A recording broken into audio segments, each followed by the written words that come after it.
things have been in a bit of a state of flux for kind of a year now. I've really been rethinking this business, my work, how that relates to like having a YouTube channel. This has been severely neglected. Severely. And I've tried to change that, but I've not had a good reason to talk to you. And I see what other people are doing, and I kind of go, yeah, they've got it covered. But things are finally starting to clarify, though, in my work. And it means a bit of a rebrand, a little bit of a shuffle round. And it also means that there's a clearer story to tell.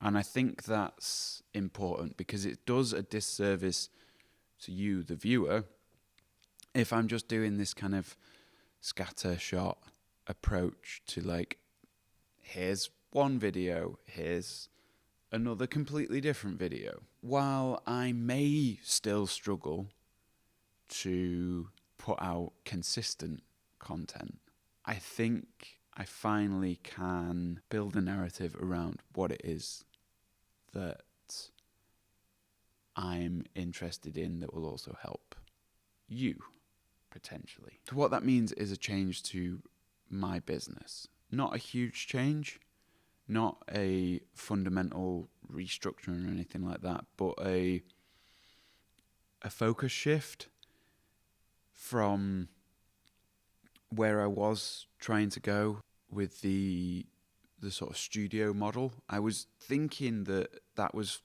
what was for me. I was thinking that published studio would be this sort of there'd be a bit of a rental studio, but also a bit of a, how do I describe it? Basically, it would be me running the studio and I would have people employed in the studio. So it wasn't necessarily me that people were coming for. It was the creative output of published studio. What I quickly learned is that would be a managerial job. And my best paid job in the past was managerial. And it wasn't worth it. No amount of money would have been worth it not to do that long term. And that's what I'd be committing to. I'd be committing to doing this for as long as I wanted the studio to run.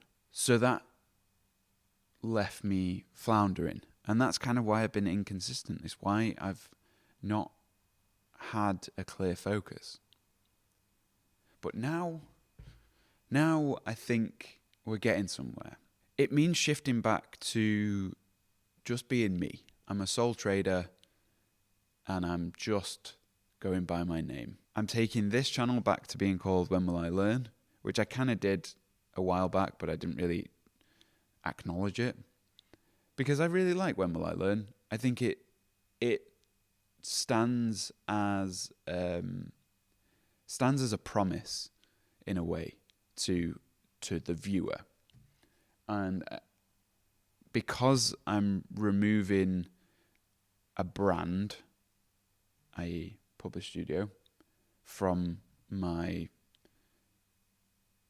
headspace, from something that I have to maintain, and I'm going back to it just being me, it doesn't feel like I have to put on a show quite so much. I can just be me. I think that frees me up to kind of go, oh, this is a brand.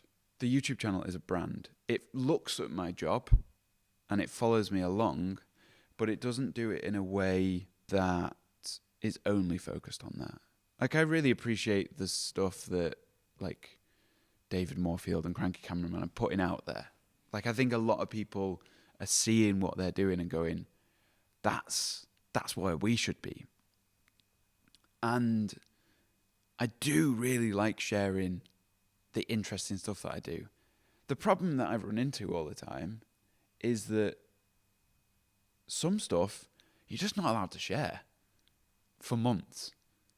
And I forget about it. So there's stuff that I shot at the start of the year, the stuff that I shot last year that I've done behind the scenes on, but then I've not really been able to talk about for months afterwards. And then it just doesn't feel relevant, or I've kind of forgot the details by the time it comes to the point where I'm allowed to talk about it. So there'll be a bit of going back into the archive and looking at that stuff. There'll be a bit of like, one of the problems is the recurring work that I have is all for the same company. So there's a retainer that I have that's quite big. As a one-person production company, as I have been, it's a big retainer, and it means that I spend a lot of my time working on it. Am I being cryptic there? It's Paper Republic. Like, if you've watched this channel before, if you follow me on any social media, you'll have seen me working for Paper Republic. I'm actually going out to visit them and be introduced to another company, an agency over in Paris. Going over there later today. I'm going to take you along the journey, because it'll be interesting to hear about, I think, why I'm spending money to go and visit with a company that I already work for, why I'm going to go and do like a little spec piece for a company that I already work for that's going to cost me money to produce.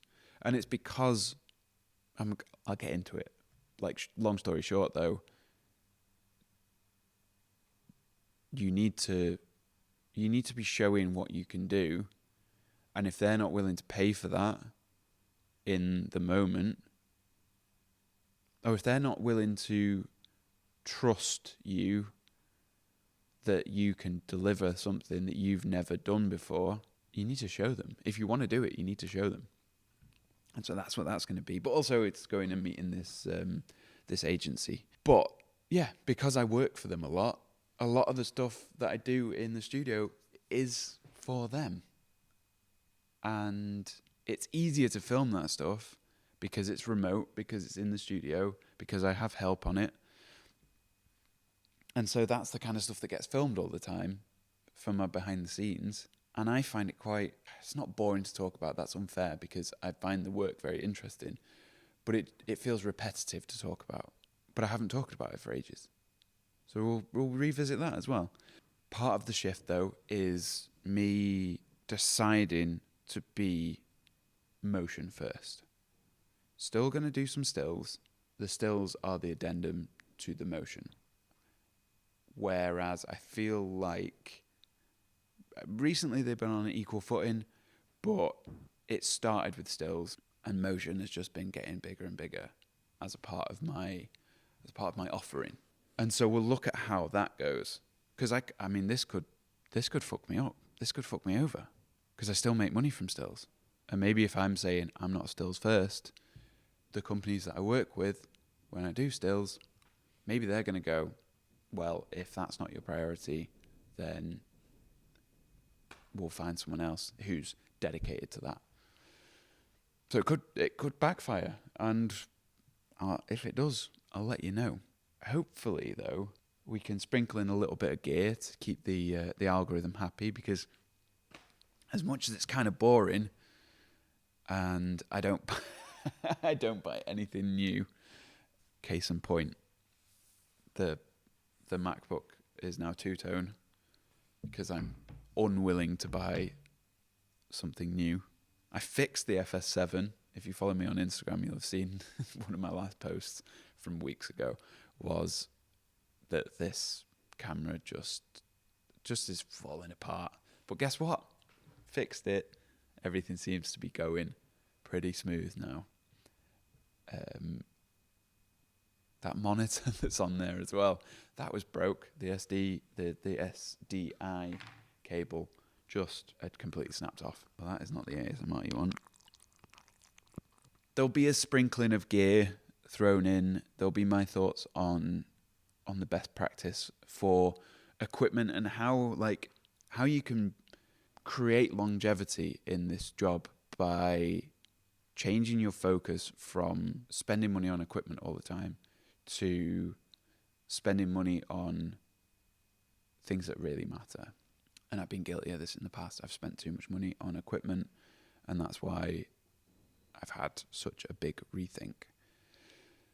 There'll be some I'm sure I'll throw in some wacky adventures, but I have split that off. I have another channel where I talk about like my weird running, hiking shit. It's called Randomness. There's infrastructure stuff to talk about. There's setting up the server, why I did it the way I did it. There's a lot of stuff potentially to talk about. I think you'll find some of it interesting. So this is my promise, a renewed focus in this, whatever this is. So thank you for not unsubscribing. If you found this video organically, I don't know how that's happened, but that would be nice if you could subscribe. Because this is the thing. We ask about people who make videos like this. We ask all the time about subscribing. We say it's useful to you, and it might well be, but realistically, it's more useful to us. And we have to give you something back for that. We have to promise to make something that is either interesting or entertaining or both. Thanks for watching. I'll see you in the next one. Bye.